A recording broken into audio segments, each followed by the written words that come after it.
Mike, tu es à Paris, donc tu nous as dit que tu étais au Stade de France, donc t'es pas loin de toutes les choses qu'on voit aujourd'hui. On a vu à la télé, notamment on a vu la rotonde qui avait pris feu. La rotonde qui a pris feu, ouais. Le QG de Macron. Enfin, est-ce que tu veux bien nous parler un peu d'actualité sur Paris?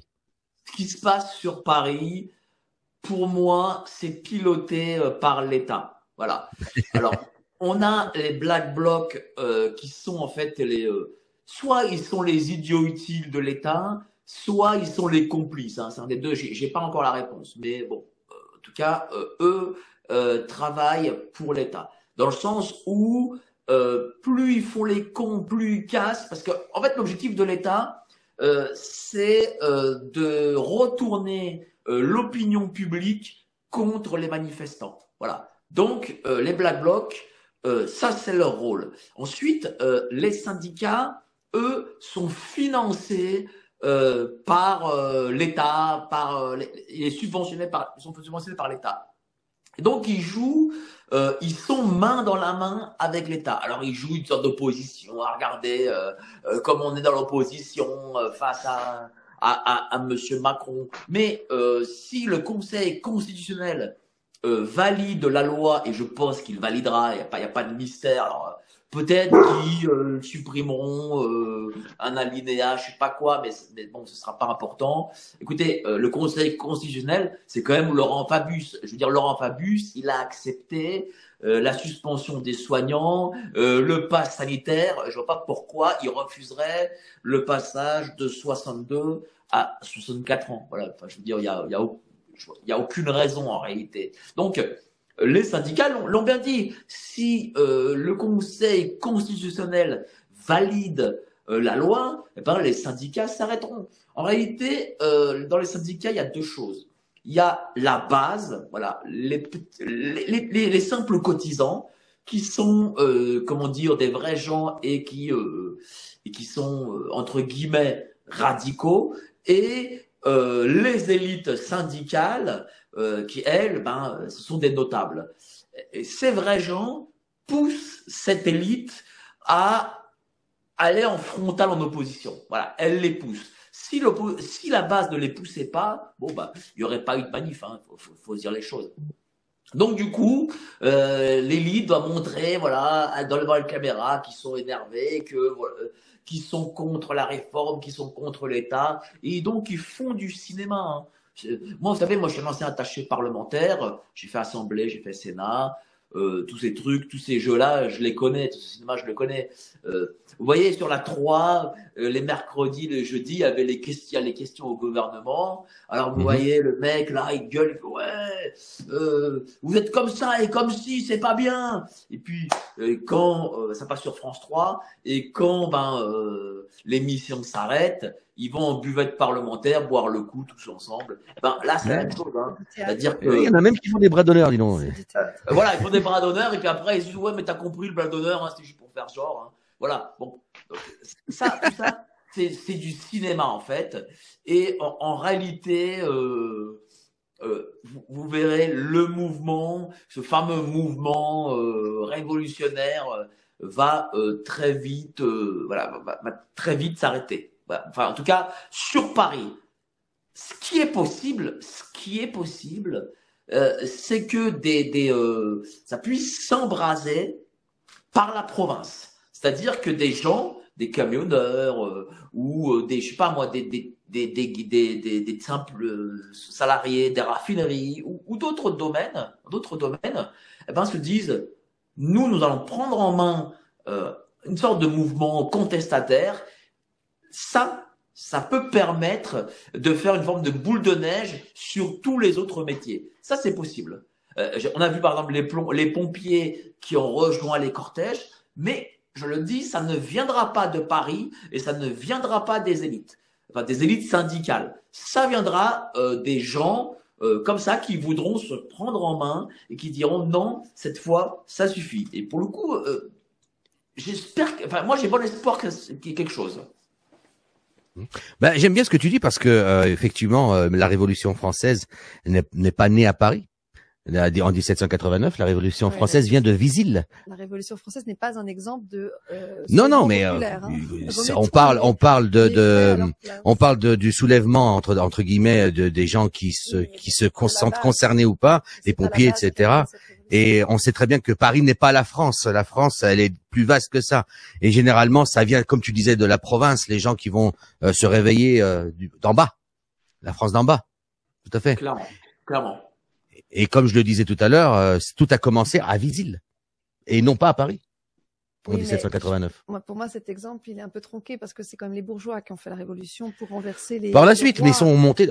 C'était des bourgeois. Le truc, il y a aussi une chose. Il faut se dire aussi une chose. C'est pas quand c'est la classe populaire qui est touchée par la crise économique qu'il y a des bouleversements. Pour qu'un régime soit fragilisé, il faut que ce soit la classe moyenne un peu supérieure, qui d'un coup voit son train de vie baisser drastiquement. Voilà. C'est-à-dire que si on va dire un couple avec enfants qui gagne ensemble 7-8 000 euros, voilà, ces gens-là se disent et qu'ils ont un équivalent, ils passent de 7-8 000 euros à un équivalent de 4-5 000. Ça, ces gens-là commencent à réfléchir. Et ça vient essentiellement de cette catégorie sociale. Parce que quand c'est la catégorie populaire qui se prolétarise, globalement, faut se dire une chose, l'opinion publique s'en fiche, quoi. Mais lorsque, voilà, c'est la catégorie au-dessus, là, c'est plus pareil, c'est à ce moment-là que le régime, le pouvoir commence à vaciller. Et justement, c'est à ce moment-là que les régimes ont très peur. Donc il faut que les bourgeois soient, comment dire, qu'ils aient une perte sur leur portefeuille. Il faut qu'ils soient touchés. Frédéric. Tout à fait d'accord, parce que là, ce qui s'était passé à la Révolution, c'est une chose. Disons que ce qui était l'élément déclenchant, c'était le fait qu'ils n'avaient plus à manger. Le peuple crevait la faim. Et j'ai l'impression que pour que ça se redéclenche, il va falloir quelque part que le réfrigérateur soit vide. C'est peut-être ça qui sera l'élément déclenchant, parce que normalement, ça fait longtemps que la population aurait dû réagir face à autant d'incivilité de la part de nos élites. Enfin, si on peut appeler ça nos élites, parce que franchement, moi je fais partie de ceux qui ne croient pas un seul instant que ces gens aient été, on va dire, régulièrement élus. Ça a été, pour moi, c'est une fraude. Ça pue à plein nez depuis le départ. Donc ça, et d'ailleurs, 2017, on est en train de faire pas mal de découvertes en ce qui concerne la première élection de Macron. D'ailleurs, je pense qu'on va en parler pas mal dans les informations prochainement. Et donc là, peut-être ça aussi un élément qui peut déclencher quelque chose. Parce que là, c'est plus tenable. Les gens, ils vont commencer à comprendre. Enfin, moi, je pense qu'il y a deux choses. Je pense qu'il y a deux choses qui peuvent être des déclencheurs. C'est la hausse du coût de l'énergie. Voilà, ça peut être très important. C'est-à-dire que des artisans, des petits patrons, et même à partir du 1er juillet, le ménage lambda, ça peut être un déclencheur. Et il y a aussi un deuxième déclencheur, c'est les petits propriétaires. Par exemple, à Paris, la taxe foncière a augmenté d'un an sur un an de 52% sur un an. C'est quand même pas rien, quoi. 52% d'un coup, comme ça. Je pense que la mairie de Paris va faire ça 2-3 années de suite. Je pense aussi que les autres collectivités locales, que ce soit en province ou ailleurs, peuvent imiter Paris, parce que voilà, les budgets, en fait, les budgets d'une collectivité locale ne doivent jamais être en déficit, c'est la loi. qui le dit, voilà, ça ne doit jamais être en déficit. Donc, qu'est-ce que font les collectivités locales? Soit elles empruntent sur les marchés, et donc les collectivités locales ont des notes A, voilà. Ou alors elles augmentent leurs impôts. Elles sont dans l'obligation d'augmenter les impôts. Moi, par exemple, moi j'habite Saint-Ouen, donc c'est une ville qui touche Paris, et sur ma commune, le coût du gaz a été multiplié par 4,5. Bon. Et le coût de l'électricité par 180%. Alors, Saint-Ouen, à la rigueur, peut absorber parce que comme on est très très proche de Paris, voilà, on est frontalier avec la porte de Clignancourt. Voilà. Donc du coup, bon, on a des taxes assez importantes parce qu'il y a beaucoup d'entreprises, mais il y a énormément de villes qui n'ont pas ça. Et puis il y a aussi une chose concernant la petite propriété, c'est que en 2026, il va y avoir une énorme réforme sur la taxe foncière de l'ancien, parce que l'État français juge que la taxe foncière sur l'ancien, c'est-à-dire la taxe sur les propriétaires, eh ben, elle est sous-évaluée. Et paraît-il, d'après les échos que j'ai de l'Assemblée nationale, c'est que cette taxe foncière de l'ancien, la réforme fera que ça multipliera par au minimum 2, voire 3 le coût de la taxe foncière des propriétaires, sachant qu'il y a en France 60% de propriétaires et que les 3/4 de propriétaires ont un appartement ou un pavillon dit de l'ancien. Voilà. Donc ça, l'idée, c'est qu'ils revendent de tout, en fait. Voilà, ça, il faudra bien regarder. Parce que moi, je vais vous dire, cette réforme, pour moi, elle s'inscrit dans le Great Reset. C'est-à-dire, vous ne posséderez plus rien et vous serez heureux. Alors, évidemment, Monsieur Schwab, il a fait ce plan qui, visiblement, est un plan très malin. Faut dire les choses. Hein, c'est un plan même brillant pour leur poche, hein, pas pour nous. Hein. Mais il y a aussi un truc que M. Schwab n'a pas pensé, c'est que M. Schwab ne connaît pas les gens, il connaît pas le peuple. Donc il se dit voilà, moi j'écris sur cette feuille blanche, voilà un plan, voilà. Le plan, il est comme ci et comme ça. Ça c'est théorique, mais dans la pratique, comment le mettre en place? Ça, je suis pas sûr qu'ils aient pensé à ça. Parce que moi, j'entends souvent quelque chose, j'entends souvent les gens me dire, oui, mais ils ont pensé à tout, ils ont 10 coups d'avance. Je pense que c'est une erreur de cogiter comme ça. Il faut pas prendre ces gens-là plus intelligents qu'ils ne sont. Voilà, il ne faut surtout pas. Et se dire, voilà, que dans leur plan, ils ont 10 coups d'avance, c'est une erreur parce que c'est une forme de soumission aussi à ces gens. Et c'est une façon de se dire, ah oui, mais nous, on ne peut rien, parce que de toute façon, ils sont plus intelligents que nous, ils ont 10 coups d'avance, ils savent tout sur tout. Non. Ok, ils ont les moyens, ils ont l'argent, ils ont les médias, ils ont tout ce que vous voulez, ils ont le pouvoir. Ils cogitent des choses pour nous mettre en esclavage. Ils veulent nous mettre la monnaie numérique, le Great Reset et tout ce que vous voulez. Je suis tout à fait d'accord. Mais nous sommes plus nombreux. Nous sommes beaucoup plus nombreux et nous avons en plus avec nous la justice, la vraie justice. Hein.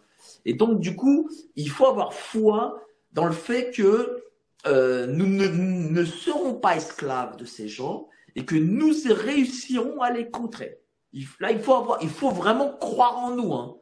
Alors, peut-être que c'est difficile, mais il faut y croire. Et il ne faut pas se mettre dans la peau du soumis. Ah non, mais on ne pourra rien. Si, nous pourrons et nous y arriverons et nous réussirons.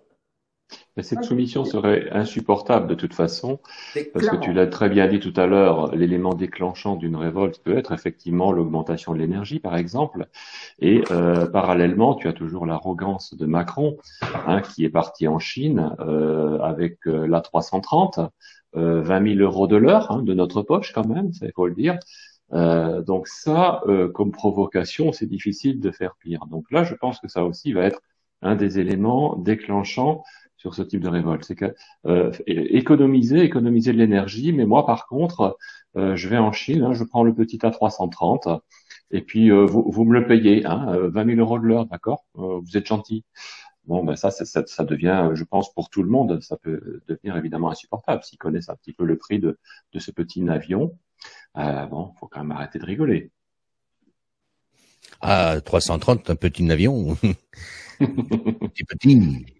Ah ben, juste un petit voyage en Chine, voilà, pour aller essayer de persuader Xi Jinping qu'il faut pas, envoyer enfin, il faut pas aider la Russie, voilà. Alors bien sûr, il va sûrement y arriver. Convaincre Là, les Chinois? ouais, bon, enfin, je rigole parce que c'est vrai que la Chine, je veux dire, a des accords hein, de plus en plus évidents avec la Russie. Et donc, évidemment, ça va pas du tout dans le sens de Macron. Donc, il va essayer de faire tourner Xi Jinping, mais ben, j'ai des doutes qu'il y arrive. Hein. Il faut pas non plus mélanger le PCC avec Xi Jinping. Quand on va en Chine, hein, il y a quand même deux éléments bien On différents. m'a dit un copain qui travaille à Trafigura, c'est une entreprise de pétrole, là, il est sur les biocarburants, entre autres, c'est que la Russie vend son gaz, par exemple, à la Chine qui nous le revend à nous en Europe, et que du coup, les gaz de schiste aux États-Unis se cassent gentiment la figure. Donc, c'est tous des petits événements qui sont pas forcément prévus en amont par, comme tu le dis, Mike, par ces gens qui écrivent leurs plans sur des feuilles, par Klaus Schwab, entre autres. Et il y a la réalité du terrain, donc ne soyons pas fatalistes. C'est le fatalisme qui fait que ça nous immobilise, ça nous bloque, parce que certains croient donc qu'on ne peut rien faire contre l'argent, les médias, les pouvoirs politiques, la stratégie globale. D'ailleurs, je rebondis sur ce sujet, hein, contraire. c'est très intéressant par rapport à ce que tu dis, Chloé. Le carburant des Russes qui est vendu aux Chinois, même par la transaction avec les Turcs et les Turcs, les Chinois, etc. Ça revient vers nous. Faut savoir que Bruno Le Maire a juré de mettre l'économie russe à genoux, qu'ils allaient taper fort et que c'était juste une question d'heures, de jours, ou voire même de semaines, quoi. Moi, j'aimerais avoir votre avis sur le sujet. Est-ce que réellement vous avez l'impression que la Russie est à genoux?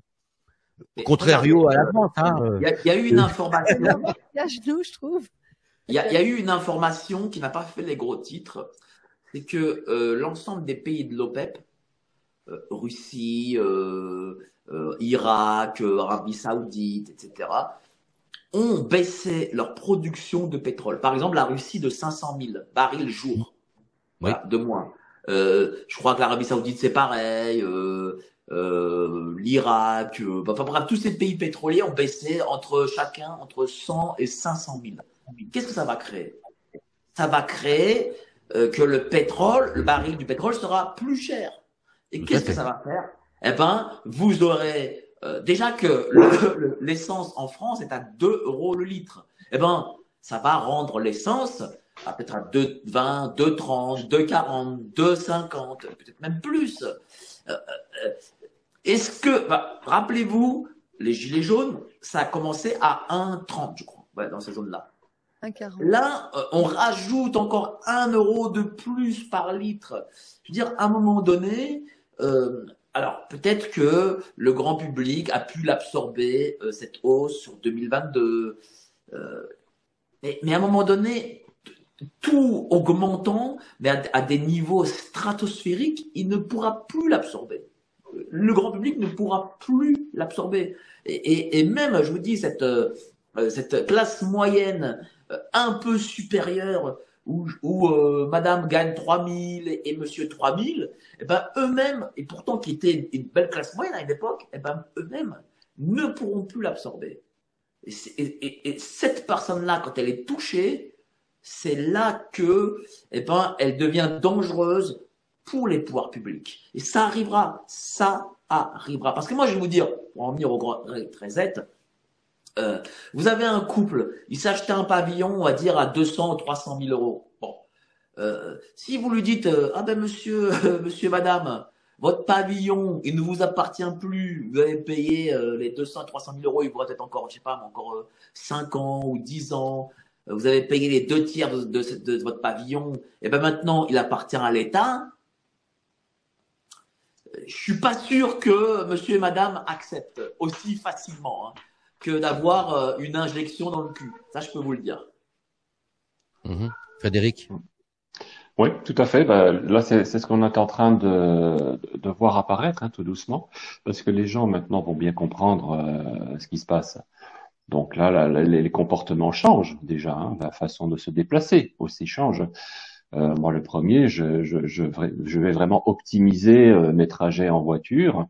Hein, je le dis souvent à ma fille aussi. Bon, ben, tu essayes de faire plusieurs choses sur le même trajet. Il faut vraiment maintenant se débrouiller pour optimiser au maximum, et utiliser le plus possible le covoiturage. Tous les comportements changent, on le voit, et c'est pareil au supermarché. Maintenant, c'est vrai que le bio a très mauvaise presse parce que c'était plus cher. Donc, du coup, on se retourne un peu vers des aliments, on va dire, de bas de gamme, vers des applications permettant de faire des achats moins chers aussi. Hein, donc, je crois que c'est Too Good, Too Go, je crois, Oui. qui fonctionne bien. Hein. Donc ça, c'est voilà, tous les comportements changent, mais au bout d'un certain temps, on va quand même arriver à fond de cale. Hein, et malgré tout ça, ça ne suffira pas parce que le carburant est vraiment devenu trop cher. Donc maintenant, aujourd'hui, la meilleure chose qu'on a à faire, c'est faire en sorte qu'il en reste le plus possible dans le réservoir et donc ne pas rouler. Hein, éventuellement prendre la bicyclette à la place. Parce que là, Si je me trompe pas, il a été plafonné à 1,99, il me semble, en France. Juste chez Total. Oh, non. Juste Total. Oui, parce que j'ai vu plus cher. Hein. On a dépassé les 2 € sur certaines stations. C'est certain. Ouais. Il est à 2,40 à Paris. Hein. Non, 2,40 à Paris. Hein. Là, ça fait mal. Non, voilà, c'est devenu pas possible. Entre les villes, qu'ils restent bien confinés dans leur ville, les villes de 15 minutes, hein, ça c'est aussi le Forum économique mondial, hein, avec Klaus Schwab, ça fait partie du projet, pour que les gens soient bien dans les smart cities, bien contenus et bien contrôlés. Et donc, on tire la langue en France, hein, en Europe. Exactement. Il faut faire les courses moins souvent et puis prendre un peu plus d'achats d'un seul coup. Ce sont plein de petites choses maintenant qu'il faut vraiment qu'il faut retravailler. Hein, s'il y en a qui font les courses une fois par semaine, ils vont le faire une fois tous les 15 jours, et puis peut-être qu'ils vont prendre un peu plus de produits surgelés et des longues conservations aussi. Alors, tout en sachant que on n'est pas à l'abri aussi d'une coupure de courant. Hein, donc les produits congelés ne sont pas non plus forcément la solution. Donc c'est pour ça que on a eu aujourd'hui un chiffre, c'est que 57% des Français ont limite leur achat en viande. Voilà, c'est-à-dire que aussi. C'est énorme. C'est-à-dire que là aujourd'hui ils se restreignent et puis ils se restreindront encore, mais on peut pas se restreindre indéfiniment dans le sens où à un moment donné il faut se nourrir. Voilà. Donc si on ne mange plus de viande, on ne mange plus, je sais pas moi, de légumes, on mange plus rien. Si on mange plus de fruits et moins de viande, je fais un petit peu ma propagande, on mange beaucoup moins, ça coûte beaucoup moins cher, et un petit jeu. Non, mais on ne mangera pas plus de fruits. On ne mange pas plus de fruits. On en mange moins parce que les fruits, c'est une piste. C'est une piste. Oui, mais comment on en mange moins? Moi, je fais un smoothie banane le matin, j'ai pas faim avant le soir. Et oui, mais tu vas aller chercher des bananes. Toute menue, mais notre ami là, il va pas manger un smoothie. Et j'ai de l'énergie. Vous avez constaté que j'ai de l'énergie. Oui. Voilà. Et mon budget bouffe, il est très très restreint. Ah bah la banane, ça donne la frite, hein. La banane, ça donne la banane. Oui, mais la banane, il faut aller la chercher loin. Ce sont, en fait, après, il y a des... c'est pas 1 kilo de viande, plus du riz, plus des pâtes, des chips, plus je ne sais quel autre junk food qui nourrit pas, en fait. Il reste la solution des poules. Je vais prendre un exemple. Les cerises, en août là, de 2022, à Paris, hein. Ouais. Et coûtaient 20 € le kilo. Et moi, il y a un truc que je fais, d'ailleurs, j'invite vos spectateurs à le faire. C'est, en tout cas, ceux qui ont au moins de mon âge, hein, moi j'ai 41 ans, donc au moins mon âge, hein, ceux qui ont connu le franc, c'est de convertir les prix aujourd'hui en euros en francs. Et posez-vous la question, est-ce que vous auriez acheté un kilo de cerises qui aujourd'hui qui vaut aujourd'hui 20 €, est-ce que vous auriez acheté 1 kilo de cerises 130 francs à l'époque? Jamais. Et faites ça pour tout, hein. C'était plus que le panier, c'était plus que les courses, 130 francs. Avec 100 francs, moi, je faisais des grosses courses à l'époque. Ouais. Bah, il y a un exemple parfait dans ce que tu dis. C'est l'exemple que je prends souvent quand je parle dans le privé avec des gens, c'est la carte postale. Qu'est-ce qu'il y a de plus simple qu'une carte postale? Qu'est-ce qui n'a pas changé depuis que la carte postale est carte postale? À l'époque, ça coûtait 50 centimes de francs, une carte postale. Aujourd'hui, ça vaut 2 euros. Faites la conversion, une carte postale. Auriez-vous acheté une carte postale 13 francs? Ouais, c'est incroyable, une carte postale. Et pourtant, c'est ce qui se vend le plus, une carte postale. Et on en achète même plusieurs. Fois 26, en fait. Donc c'est un truc de dingue. Donc je disais tout à l'heure que Monsieur Le Maire avait juré de mettre l'économie de la Russie à genoux. C'est pas trompé de cible là, avec ce qu'on vient de dire. Il a du mal à situer la Russie sur une carte. Oui, je crois qu'il faudrait lui apprendre la géographie. C'est un peu plus à gauche. Enfin, c'est un peu plus à droite que ce qu'il a fait. Eh bien d'accord. Il y a un problème là. Ce qu'il a visé. Parce que je crois que là-bas en Russie, ils ne se sont jamais aussi bien sentis là-bas. Effectivement, ils sont autonomes au niveau de la monnaie, très au autonomes, niveau des biens de consommation courante, des denrées alimentaires. Bon, ils ont aussi une certaine surface. On n'a pas forcément nous en Suisse, et encore non, c'est clair. En France un peu plus. Mais en réalité, Bruno Le Maire, c'est juste un ministre de la parole. Il a aucun levier, le pauvre gars. On voit par exemple la réforme des retraites, c'est une réforme de Bruxelles qui elle-même prend ses ordres chez BlackRock. Voilà. Les sanctions contre la Russie, c'est pas Bruno Le Maire qui les a décidées, c'est l'Europe qui va prendre ses ordres en Amérique. Voilà. En fait, lui, il est là, il agite les mains comme ça, il dit des choses. Mais en fait, ce pauvre gars, il sert à rien. Là, par exemple, l'électricité, elle a augmenté de prix parce que il y a le marché européen de l'énergie. Mais en réalité, il peut pas en sortir. Enfin, théoriquement, la France pourrait en sortir, mais Bruxelles lui a dit non, tu n'en sors pas.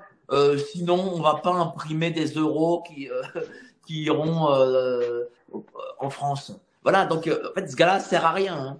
Il dit des choses. D'ailleurs, quand il a dit, je comprends pas. C'est que t'as l'Espagne et le Portugal qui, eux, ils sont dans la même conjoncture que nous, puisqu'ils sont européens. Et puis, eux, on dit, allez vous faire voir, quoi. Mais les Espagnols et les Portugais, bon, ils ont peut-être une forme d'indépendance, mais en France, on n'est pas, on a décidé d'être des valets. C'est-à-dire qu'on a décidé qu'on allait être soumis à Bruxelles, à Washington, à BlackRock, donc et à Berlin. Donc, on ne ferait rien à l'encontre de ces pays, de ces organismes. Par exemple, les Allemands ont demandé à la France du gaz. Bon, et soi-disant qu'ils allaient donner en contrepartie de l'électricité. Bon, la France a donné du gaz. Les Allemands ont dit non. En fin de compte, on ne pourra pas donner d'électricité. Bon. Donc voilà. Donc voilà. En réalité, Bruno Le Maire, il agit sur ordre. Voilà. Les ordres, il les a d'en haut. Et puis il signe les papiers des ordres. Puis c'est tout. Mais lui, en réalité, il sert à rien. Je suis sûr que c'est même pas lui qui a décidé. C'est pas lui qui a décidé des sanctions. Faut dire les choses. C'est vraiment sérieux ce que tu dis. La France donne du gaz à l'Allemagne. Et l'Allemagne nous vend à haut prix, gros coût, l'électricité. Nous, on donne du gaz et eux, ils nous le revendent. Il n'y a pas de truc là. Et même les industriels allemands ont dit qu'ils prenaient le gaz, parce que c'est aussi eux qui font du lobbying auprès de leur chancelier. Ils ont dit voilà, mais on n'a pas les possibilités, on n'a pas les moyens de donner de l'électricité aux Français, enfin de vendre même l'électricité aux Français. Et l'électricité qu'ils ont, c'est l'électricité d'EDF qu'ils ont. Enfin bref, c'est un truc complètement fou en fait. Donc voilà. Donc pour moi, les dirigeants français sont soit sur ordre, soit ils sont des traîtres. Voilà, c'est un des deux. Il y a peut-être un troisième truc. L'un n'empêche pas l'autre. Peut-être bêtes. Ou ils sont même les deux, peut-être. Vas-y Chloé, je t'en prie. On parle de Alexandre Juvin-Brunet que tu as eu Mike directement.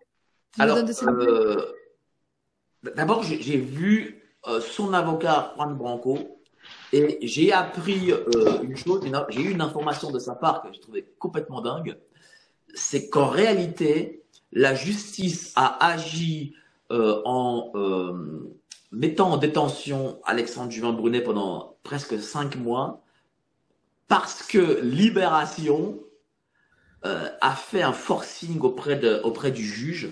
Mais c'est vrai, hein, pour signaler Juvin-Brunet et pour le foutre en tôle. En fait, si Libération n'avait rien fait, n'était pas allé voir la Banque de France, n'avait rien demandé, en fait, Alexandre Juvin-Brunet aurait été libre. Et ça, c'est Juan Branco qui me le dit. Ça t'appelle rien, ça. Chez nous, on a ID News qui joue ce rôle. C'est ce que je Ils voulais doivent se dire. connaître, faudrait qu'on enquête là-dessus.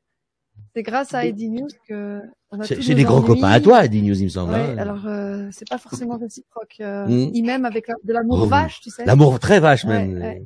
Qui aime Donc bien ça veut dire que, en fait, aujourd'hui, la justice est rendue par les médias, quoi. Enfin, c'est les médias qui sont à l'origine de nos ennuis, Ouais. des signalements et des condamnations.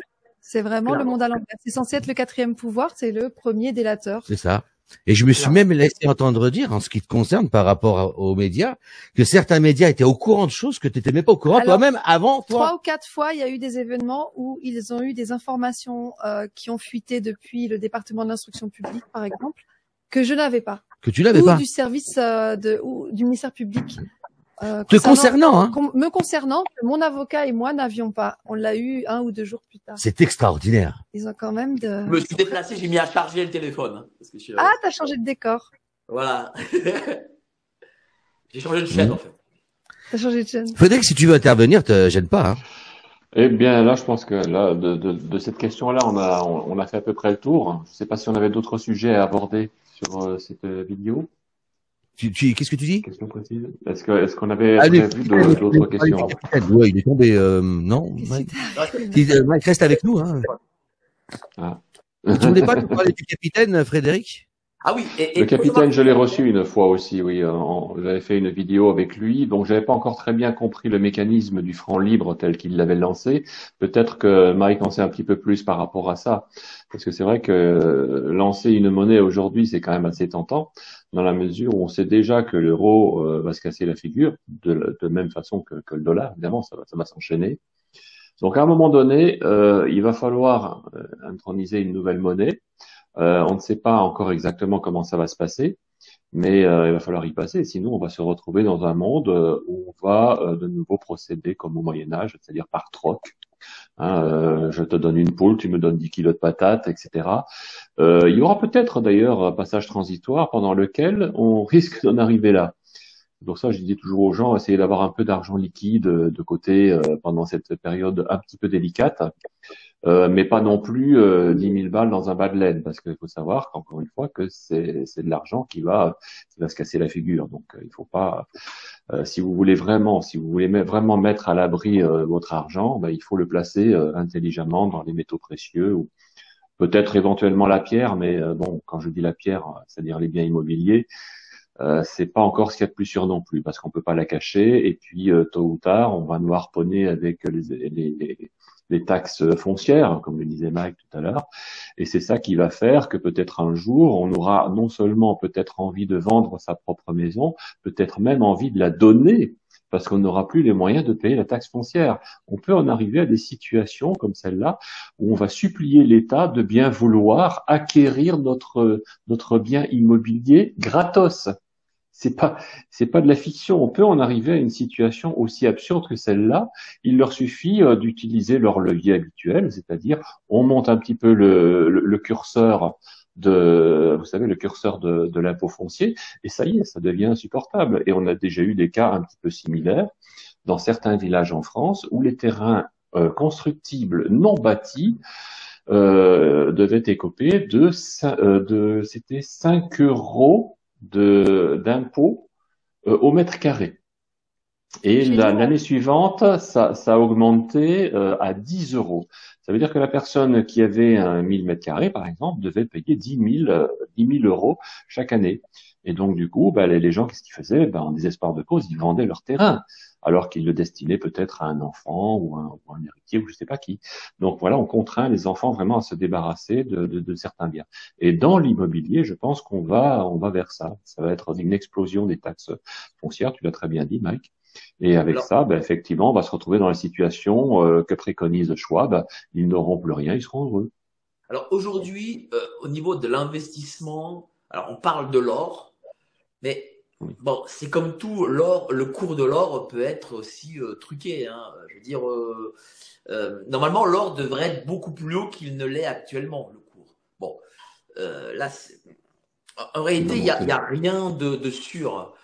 Alors certains me disent oui, mais la crypto-monnaie. Mais on a parlé tout à l'heure du fait que si demain ils coupaient l'électricité, bah, crypto-monnaie, ça ne vaudra rien, quoi. Donc du coup, moi personnellement, je fais pas vraiment de conseils d'investissement. Euh, ou alors il faut avoir la tête vraiment dedans, c'est-à-dire acheter lundi, peut-être et vendre jeudi, enfin vraiment suivre, mais quelque chose sur le très long terme. Là pour le coup, Je parle surtout pour les gens qui je ont ne des ferai pas quoi. économies, parce que ce qui est indiscutable, c'est que l'or aura toujours de la valeur de simplement par sa rareté. Donc ça, personne ne peut le discuter, c'est une évidence. L'or aura de la valeur. Plus ou moins, je pense que ce sera plutôt plus que moins. Quand le système monétaire va être réinitialisé, je suis persuadé que là, ce sera vraiment intéressant. L'or gardera sa valeur et moi, je ne vois pas comment il pourrait baisser. Il ne peut que monter dans l'immédiat. Par rapport à la situation des choses, par rapport au fait que au départ, la monnaie est adossée à une valeur garantie, qui pouvait être de l'or, qui pouvait être autre chose, comme le faisait d'ailleurs avant comment est-ce qu'on les appelait donc au Moyen Âge, les gens qui gardaient les valeurs. Bon, j'ai oublié le nom, ça on reviendra. Mais bon, au départ, la monnaie était adossée à l'or, ou alors il y avait ce qu'on appelait des assignats, qui étaient toujours, qui correspondaient toujours à une contre-valeur. Donc, à partir de là, on avait quelque chose de cohérent. Mais comme de plus en plus la monnaie scripturale a augmenté et qu'on en est arrivé maintenant à un seuil où les banques ne possèdent pratiquement plus que 5% de ce qu'elles prétendent réellement avoir, ça veut dire que dans la réalité, si vous avez 100 euros en banque, réellement, la banque n'a que 5 euros. D'accord? Et si tout le monde veut récupérer tout son argent, au maximum, dans le meilleur des cas, on récupérera 5% de ce qu'on possède. Donc, les banques n'ont pas notre argent. Elles ne l'ont pas.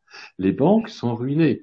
Et l'argent que vous croyez avoir sur votre compte bancaire n'existe pas. C'est de Et la surtout, il ne vous science-fiction. appartient pas. Parce qu'une fois Eh qu'il est sur ben votre oui, à la déjà, oui. banque, c'est dans le bilan de la banque. Il n'est plus à vous. La banque vous le doit, nous le doit. C'est tout. Oh, Si elle bah peut oui. pas rembourser, tant pis. Rien ne nous appartient, pas même notre corps d'ailleurs, puisque nous appartenons Ah oui. nous-mêmes. Bah oui, on fait partie d'un cheptel, donc on appartient à ces grands qui nous dirigent, donc ça va jusque-là. Mais bah, c'est vrai qu'aujourd'hui, au niveau du monétaire, il faut bien comprendre que les banques n'ont rien.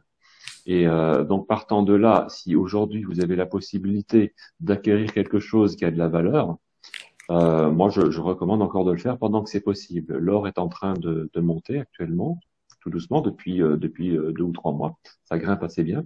Mais je pense qu'après la réinitialisation, ça va faire un bon saut en avant. Et encore une fois, moi, je suis persuadé de ça. L'or aura toujours de la valeur. Voilà, de par sa rareté. C'est mathématique, n'est-ce pas, prof de maths? Bah moi, je crois que je vais investir sur toi, Frédéric. Je trouve que tu as beaucoup de valeur et moi, je vais peut-être remettre des ros C'est sur toi. gentil, ça. Non, ça, c'est gentil. Qu'est-ce qu'il va me demander, Rafi, là? Oh non, Non, rien. absolument rien. Tu sais très bien que moi, c'est totalement Non, gratuit. Rien. je sais que c'est sincère. C'est gentil. Ben voilà. Donc voilà. Il y a l'or, il y a le palladium, il y a l'argent, il y a d'autres métaux précieux aussi. Je veux dire, il faut pas se braquer seulement sur ce métal. Alors, et puis, indépendamment de sa rareté, l'or a également une très très grande utilité dans plein de choses. Je ne vais pas parler de la bijouterie, mais de l'industrie, simplement, de votre smartphone. Vous avez de l'or dans votre smartphone. On en retrouve partout, et notamment dans les conducteurs électroniques. Donc, c'est déjà rien que pour ça. Non, cette valeur ne peut pas se perdre. Je suis désolé. Donc, si vous avez des économies avant qu'elles ne valent plus rien, ou avant que toutes les banques tombent complètement en désuétude et qu'elles ne valent elles-mêmes plus rien, qu'elles ne soient reconnues comme ne valant plus rien, c'est maintenant qu'on peut encore effectuer ce type d'achat, entre autres en Suisse, par exemple, en Allemagne aussi. Voilà. Chloé, tu veux rajouter quelque chose? Par rapport à ça, disons que moi, je suis comme Mike, je ne préconise aucun investissement. Je pense qu'en temps de guerre, comme l'Argentine l'a fait à un certain moment, on peut très bien faire une comptabilité papier ou orale ou écrite et ça suffit pour faire des transactions. On n'a pas besoin d'une valeur marchande pour effectuer la moindre transaction. Il y a des choses qui marchent très bien d'ailleurs en Afrique. Et François de Siebenthal avait développé ce système à l'époque, il appelait ça crédit social, mais bon, sans les connotations chinoises qu'on connaît. Ou crédit, je sais plus comment il avait appelé ça. Il avait changé de nom du coup. Mais je fais confiance à notre intelligence humaine en temps de crise pour réussir à faire des échanges et à continuer à fonctionner. Donc moi j'investis dans rien du tout. Je pense que la vie c'est aussi ici et maintenant et que on peut pas présumer de la suite. Moi, je suis pas devin et je suis pas dans l'oracle et voilà. Si tu as 100 000 francs sur ton compte, tu les laisses sur ton compte alors. Alors je les ai pas, donc la situation se pose pas. Mais je suppose que oui pour l'instant, ou alors je les mets dans mon matelas, mais non, je les investis pas. Les États, ils sont vicelards. Hein. C'est-à-dire que si demain les États européens, on va dire, voilà, parce qu'on est en Europe, voit un afflux d'achats d'or de la part des particuliers, qu'est-ce qu'ils vont faire? Ils vont dire tiens, monsieur, madame, tout le monde a acheté, je sais pas moi, 200% plus d'or l'année 2024, on va dire, que 2023. Eh ben, ils vont se dire, tiens, on va créer une taxe, je sais pas quoi, ou ils vont trouver un truc qui fait que voilà, que soit il faudra le déclarer, soit que toute transaction, parce que les gens vont peut-être aussi faire des transactions avec, toute transaction de, je sais pas moi, sera imposée à X, voilà. Enfin, ils trouveront quelque chose pour emmerder le monde. Donc, c'est pour ça que moi je donne pas de conseils, de que sais-je, économiques. Pour ça, il faut qu'ils sachent que vous avez de l'or. Il faut qu'ils sachent que vous avez de l'or parce que vous l'avez peut-être perdu ou donné. Encore une fois, ça c'est quelque chose qui est facile. La monnaie numérique est géniale pour eux. Elle est géniale parce que eux, ils maîtrisent tout sur la monnaie numérique, mais tout. Vous achetez un bonbon, ils le savent. Ils savent comment et quand vous l'avez acheté. Alors que quelque chose de matériel, on peut employer ce terme-là, c'est vrai. On peut employer le terme matériel. L'or, c'est quelque chose qui est facile à planquer parce que très peu volumineux. Ou alors, évidemment, vous êtes très riche. À séparer pour en faire des petites parties pour. Mais il existe. Idéalement, on peut faire un débat sur l'or, mais c'est vrai que ça pourrait durer la nuit. Non. Je pense que là, on va faire un débat sur l'or, effectivement. Mais simplement, juste rappeler deux choses par rapport à l'or et je conclurai avec ça. De toute façon, il y a deux formes de possession d'or. Il y a la forme de or par papier, c'est-à-dire que vous possédez de l'or. Il faut pas faire ça. Il faut pas faire. Oui, il y a beaucoup de gens qui achètent de l'or, mais ils l'ont sous format de papier. C'est une valeur. Si vous achetez de l'or, achetez de l'or physique, pas de papier. Et il y a effectivement d'achat d'or physique. C'est plutôt dans cette direction-là qu'il faut aller, parce que vous l'avez en physique avec vous dans votre poche, n'importe où. Il y a que vous qui savez où c'est. Moi, je voulais juste rappeler une chose qu'en temps de crise, depuis quelques centaines d'années, les Rothschild ont toujours, en temps de crise, vendu leurs biens et acheté de l'or. Ils se sont amassés de l'or toujours. Et en dernier, c'est ce qu'ils ont fait récemment. Ils ont encore vendu leurs biens et acheté de l'or. Moi, je dis ça, je dis rien, mais j'entends aussi ce que dit Frédéric Chemont. Voilà. C'est une bonne preuve quelque part, parce que pour l'instant, ils se sont pas trop trompés pour être riches. Maintenant, l'idée n'est pas d'être riche. L'idée est de ne pas devenir pauvre si vous avez des économies, c'est tout. Après, effectivement, comme le dit très bien Chloé, on doit compter sur notre intelligence et sur un nouveau format d'échange, parce que la vie est faite d'échanges. Si moi je me spécialise dans l'agriculture et que je cultive des fraises, je ne vais pas manger que des fraises. Donc, à un moment donné, il va falloir que je fasse des échanges pour pouvoir manger autre chose. Donc, en bonne intelligence, c'est vers ça qu'on doit aller. Alors, j'avais aussi relevé l'idée des poules, parce que ça aussi, c'est une ressource qui est absolument fabuleuse. C'est une viande facile à élever. Il n'y a pas besoin de beaucoup de surface. On peut faire des œufs et les œufs, c'est une protéine sûre. Un œuf qui n'est pas fécondé, à quoi peut-il servir d'autre qu'à être mangé, n'est-ce pas? Il fera pas de poussin. Donc, je veux dire, dans le concept et la philosophie, c'est peut-être pas mal aussi. Donc, il y a plein de choses auxquelles il faut penser, mais essentiellement, oui, une agriculture, une permaculture intelligente et un bon esprit d'échange entre citoyens. Et là, je pense qu'on peut se débrouiller. On n'a pas besoin d'eux. Et d'ailleurs, on se démerderait beaucoup mieux sans eux, c'est sûr. Mais d'ailleurs, on se démerde tellement bien quand on dit en autarcie, les gens qui ont quitté le système, qui ne veulent plus être dans ce système, qu'aujourd'hui, ce genre de pratique est devenu interdit. On fait la chasse à ces gens qui ont quitté le système. C'est quand même curieux, hein. Non, faut pas, c'est pas bien. Revenez dans le système. Eh ben, c'est-à-dire que c'est pour ça ils ont voulu privatiser la vie, hein. Donc c'est notamment avec Monsanto. Puis on a des fournisseurs comme Cocopelli, que vous connaissez forcément, et qui vendent encore des semences paysannes. Et il faut encore une fois aller vers ça. Hein, il y a un monsieur aussi qui s'est lancé dans les tomates qui n'ont pas besoin d'être arrosées. Je me souviens d'un reportage, ça avait été fait aussi avec Pierre Rabhi. Qui est assez fabuleux, quoi. Il les plante même pas, les tomates. Elles poussent toutes seules et il les arrose pas. Et donc, il a fait comme ça une sorte de sélection de tomates très résistantes. C'est évidemment, ce serait certainement interdit aujourd'hui si on le découvrait. Mais c'est ce type de semences qu'il faut absolument répandre, c'est-à-dire des fruits et des légumes qui peuvent s'accommoder de très peu au niveau de l'eau. Hein, puisque effectivement on va vers une période où il y aura moins d'eau, on l'a dit. Donc là, on peut aller vers quelque chose de beaucoup mieux. Cocopelli, encore une fois, je leur rends hommage.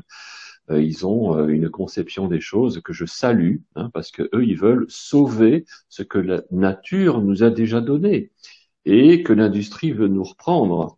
Et c'est pour ça qu'aujourd'hui, le maïs ou le blé, on ne peut même plus semer des plantes que nous pourrons perpétuer nous-mêmes. C'est scandaleux quand même. On veut vraiment nous enlever le cadeau de la nature. Et ça, franchement, je vois pas de quel droit. Hein, et c'est comme ça d'ailleurs aussi qu'on paye l'eau quelque part, hein, qui devrait être, je pense, un bien naturel, un bien gratuit, pardon. Tout à fait. Un bien gratuit. Voilà, ça me paraît une évidence. Et parce que si on continue comme ça, c'est l'air qu'on va devoir payer, l'air qu'on respire. Peter Brabeck, vous connaissez Peter Brabeck? Je vous le rappelle à votre souvenir, c'est le vice-président du Forum économique mondial, c'est l'ancien président de Nestlé, c'est celui qui avait dit en 2005 qu'il voulait privatiser l'eau, et c'est le président de GESDA, dont je n'arrête pas de parler. C'est une fondation privée établie par l'État suisse et l'État de Genève, qui a 336 objectifs de transhumanisme. Et c'est tout à fait officiel et c'est tout à fait public. Belle ambition. Et donc c'est le président Peter Brabeck qui est aussi à la tête de cette espèce d'organisation. Mike, tu voulais réagir? Là, j'écoute avec grand intérêt. Oui, je le redis, ils veulent tout nous prendre, mais malgré tout, le tout va être la goutte d'eau qui fera que derrière, c'est eux qui se brûleront les doigts. Moi, j'en suis persuadé. Je suis persuadé que, vous savez, on peut faire beaucoup de choses aux êtres humains, mais parfois les êtres humains sont très patients, hein, peut-être parfois trop, mais il y a toujours un seuil qu'il ne faut pas dépasser. Voilà. Et croire que moi je veux pas être dans le défaitisme, vraiment, je veux pas être dans le défaitisme. Alors évidemment, ils ont jamais assez d'argent, ils ont jamais assez de biens, ils veulent réduire la population. Ok, mais vous savez, les peuples à un moment donné refusent. Voilà, ça a toujours été le cas de tout temps, voilà. Donc je ne vois pas pourquoi ça ne serait pas pareil à l'avenir. Voilà, c'est pour ça que bah, ça va. Alors peut-être que ça sera violent. Hein, j'avoue que bon, ça évidemment on n'aimerait pas, hein, mais bon, le fameux clash, je pense qu'il arrivera. Il finira par arriver. C'est pas possible autrement. Bah, c'est devant le gouffre qu'on refuse de faire un pas supplémentaire. Là, je vais encore évidemment faire une référence cinématographique. Quand la Terre s'arrêtera de tourner, ou quand la Terre s'arrêtera, je pense, tout court, avec Keanu Reeves. Hein, donc ça, c'est un film qui est très intéressant puisque on est en quelque sorte envahi par des extraterrestres qui veulent simplement sauver la Terre des humains. Tout simplement, ben, il va falloir éliminer les humains aussi parce qu'ils sont un danger pour la Terre. Sauf si les humains décident, même à la dernière minute, de réagir avant de faire l'irréparable. Et dans ce film, c'est pour ça que ça finit bien, notre gentil extraterrestre incarné par Keanu Reeves admet qu'effectivement, les humains sont peut-être capables, comme ça, devant le gouffre, de faire enfin un pas en arrière, de devenir raisonnable et de faire tout ce qu'il faut pour épargner notre planète. Attention quand même à la propagande, hein, la propagande de sauver la planète qui sert les intérêts justement de ces mondialistes. Hein. Ah bah, il y en a, oui, bah, ils ont toujours leurs intérêts aussi, bien sûr. Attention, warning. Hein. Là, je te mets les sirènes d'alarme. Hein. Oui, je comprends très très bien, comme tu veux dire, parce que c'est vrai que c'est devenu vraiment un prétexte. Voilà. Et c'est le prétexte de tous les écolos, de ces écolos gauchistes, qui ne tournent plus rond, à mon avis. Bien, ça fait déjà un bon moment qu'on est là. Oui, bah je te laisse faire l'agenda, puis ensuite chacun de vous fera le mot de la fin. Justement, bah, c'est à Namur. Pour ceux qui ne sont pas encore inscrits, il reste quelques places. Ça s'appelle la victoire des fourmis, justement, Mike. On y va. Les fourmis, c'est nous. Et ensemble, on est fort et on est invincible. Et ce sera donc 3 journées de conférence. Vendredi soir, le 14, Pierre Barnerias présentera son film Miracle. Et les conférences auront essentiellement lieu le samedi 15 et le dimanche 16, donc à Namur. Ça, c'est pour mon actualité. Et puis, pour information, je serai à l'Assemblée générale de la Banque nationale suisse le 28 avril pour l'Assemblée annuelle pour peut-être prendre la parole, dire 2-3 choses par rapport à la fusion du Crédit Suisse avec l'UBS ou par rapport aux bénéfices nets que la Banque nationale suisse est censée reverser au canton et à la Confédération chaque année qu'ils ne font pas. Enfin bref, pour mettre un petit peu mon grain de sel là où les consciences dorment. Et puis, on a libéré l'info, troisième événement imminent. La semaine prochaine, cette fois, on vous dit pas l'invité, on vous donne pas l'invité parce qu'à chaque fois qu'on donne l'invité, il y a quelque chose qui se passe la veille ou le jour même qui fait que l'invité en question a un empêchement. Surprise! Donc, ce sera la surprise. Donc, jeudi prochain, 13 avril, à 20h sur tous nos canaux. Voilà. Et puis, ah oui, encore une chose. J'aimerais encore adresser une dédicace, un soutien particulier à Priscilla Majani dans le cadre des abus, des placements abusifs et de la répression des parents protecteurs qui est en prison donc au Beaumet à Marseille pour avoir protégé sa fille. Le motif invoqué, c'est soustraction d'enfants. Elle a protégé sa fille du père violeur et elle paye cette protection par 2 ans et 9 mois de prison. Il y a également Gladys qui est dans le même cas pour l'instant, qui n'est pas en prison, qui en a fait déjà, mais qui est censée être convoquée le 24 mai à Chambéry, cour d'appel, contre justement la peine qu'elle a reçue pour le même motif. Également un hommage à Farid Amouri, qui est aussi, lui, en prison pour avoir retiré ses enfants de l'école, pour avoir fait l'école à la maison en 2015, 3 de ses 5 enfants, et qui est aujourd'hui, depuis le 14 septembre 2022, en prison. Et toutes les personnes, je sais que Alice de Pourquoi pas est aussi en prison, mais qu'elle le vit bien d'après son amie, donc il ne faut pas la considérer comme une martyre d'après son message, mais qu'en tout cas on la soutient. Elle devrait sortir en mai. Enfin, toutes ces belles personnes qui font le bien, qui essaient de s'autonomiser, de n'être pas un poids justement pour le système social français et qui donnent des clés pour être en bonne santé et pour vivre dignement, eh bien sont punis, sont sanctionnés. Pareil pour Alexandre. Je Copain Brunet avec le Front Libre. L'inversion des valeurs, le monde inversé, mais comme vous le dites, comme tu le dis Mike, et comme on est nombreux à le dire, tout ça a une fin, tout ça a un seuil, et que le seuil de tolérance va finir par être atteint et dépassé. Et puis là, je pense que tout ça va se mettre dans un sens, va aller dans un sens, dans le bon sens. On va remettre le monde à l'endroit. Tu as raison, merci Chloé. Merci à toi, Ravi. Tu as complètement raison et un jour ou l'autre les choses vont s'arrêter et moi ce que j'ai envie de dire c'est n'ayez pas peur. N'ayez pas peur. Mike, un mot de la fin? Écoutez, je vous remercie de m'avoir invité à cette émission, c'était vraiment très sympa et écoute, je suis content d'être là et puis je salue tous ceux qui nous regardent et tous ceux qui sont, on va dire, éveillés, qui n'hésitent pas. Vous savez, pour éveiller les autres, c'est pas compliqué.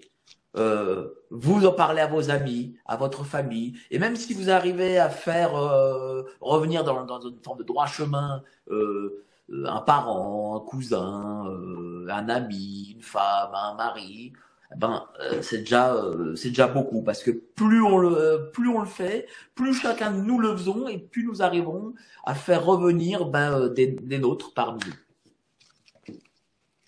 Merci Mike. Frédéric? Eh bien, moi, je dirais que déjà, je tiens à vous remercier pour cette invitation, hein, donc Rafi, Chloé, et ravi évidemment d'avoir fait connaissance avec Mike Borkowski. Je voulais dire qu'on arrive dans une zone de turbulence, ça me paraît évident, ça va secouer.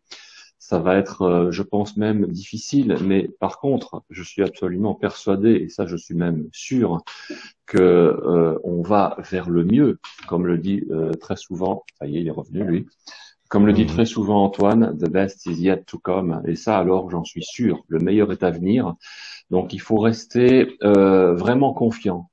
Parce que le pire ne peut être que derrière. Et ce qui arrive quand toute cette cabale sera tombée, nous permettra enfin de respirer et de nous prendre en charge. Parce que nous l'oublions pas, dans un pays démocratique, c'est-à-dire le peuple est censé être souverain.